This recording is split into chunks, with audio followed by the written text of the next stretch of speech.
Have you ever believed that one decision made in a moment of desperation could change your entire life forever? Stay with me till the end, because this story will touch your heart in ways you won't expect. And before we dive in, don't forget to like this video and subscribe to our channel so you never miss another story that could inspire you or even make you shed a tear. Now, let's begin.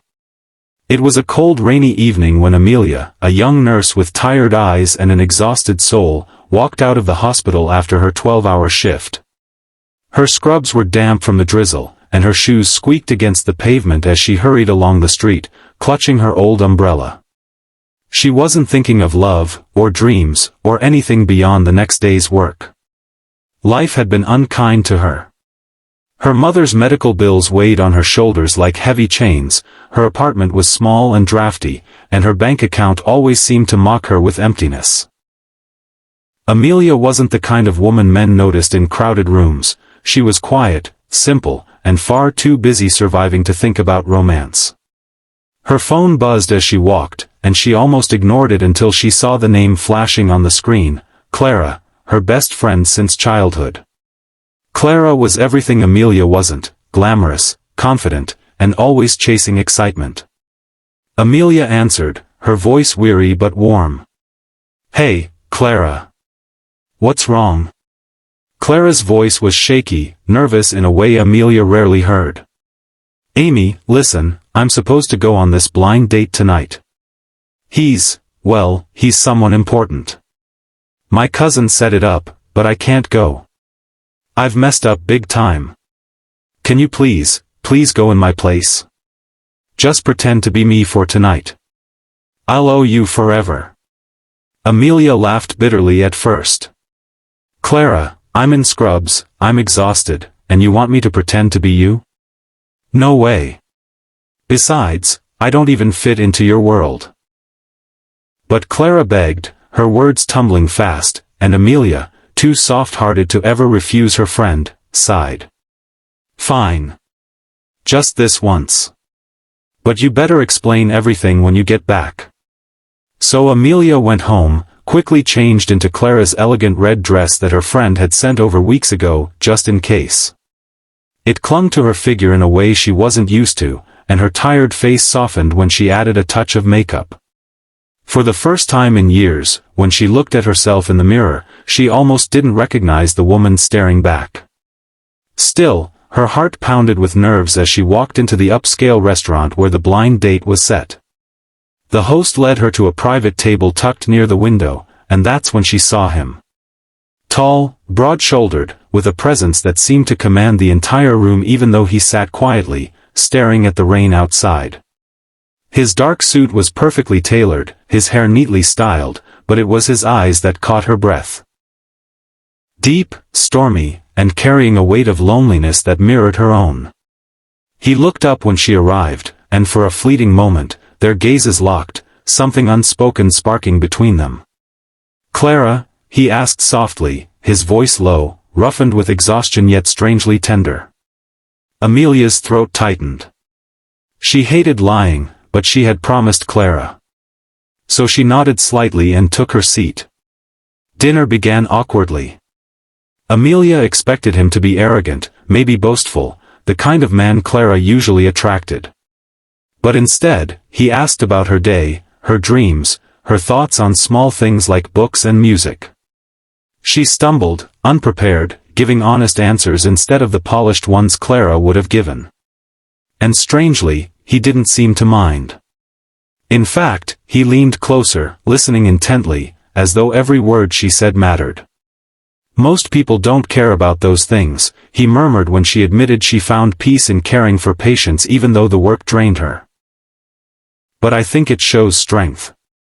You remind me of—" He stopped, his expression shadowed for a moment, then quickly changed the subject. Amelia noticed the faint sadness behind his charming smile. She noticed the way his eyes drifted to the door once, twice, as though expecting someone who would never arrive. And she noticed, when his phone lit up with a picture of a little boy, the way his entire face softened in love.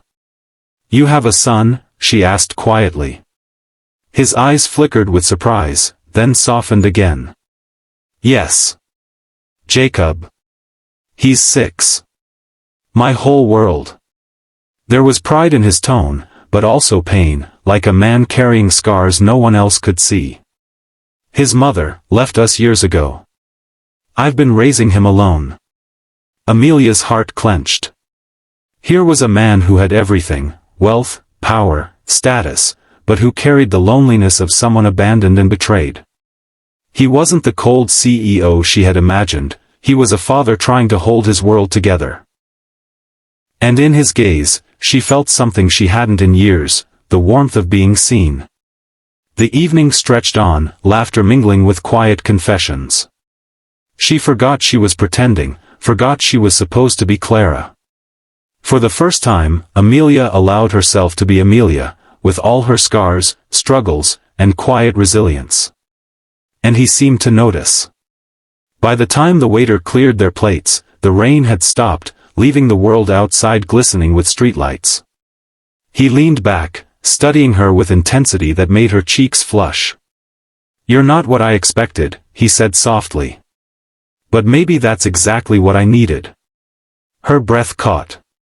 She wanted to tell him the truth, that she wasn't Clara, that she was just a nurse drowning in bills and heartache. But fear chained her tongue. If he knew, would he walk away? Would he feel betrayed? He reached for her hand across the table, his fingers warm and steady. "I don't want tonight to be the last time I see you. Please. Let me see you again." Amelia's heart pounded. Every part of her screamed to run, to confess, to end this before it spiraled further. But when she looked into his eyes, she saw the same loneliness she carried, and she couldn't bring herself to let go. So she whispered, "Yes." As he smiled, a real, rare smile that seemed to chase away his shadows, Amelia felt her world shift. She didn't know how long she could keep up the charade, or what would happen when the truth came out. But for the first time in years, hope flickered inside her chest. Hope that maybe, just maybe, she deserved to be loved too. But what she didn't know was that the man sitting across from her, Alexander Reed, was not just any lonely single dad, he was one of the most powerful CEOs in the city. And once he let someone into his heart, he would never let them go again. And so, Amelia's one night of pretending was about to turn into a story that would change both their lives forever. Amelia's secret finally spilled, her trembling voice confessing she wasn't Clara but a poor nurse who had borrowed her friend's place. She expected anger, rejection, and the end of a fragile dream. But Alexander only smiled, eyes shining with warmth. "I didn't fall for Clara. I fell for you." His hand held hers tightly, as though he'd never let her go. From that night forward, Amelia wasn't just a nurse, she became the heartbeat of a lonely man and the mother a little boy had prayed for. Their love was built not on lies, but on truth.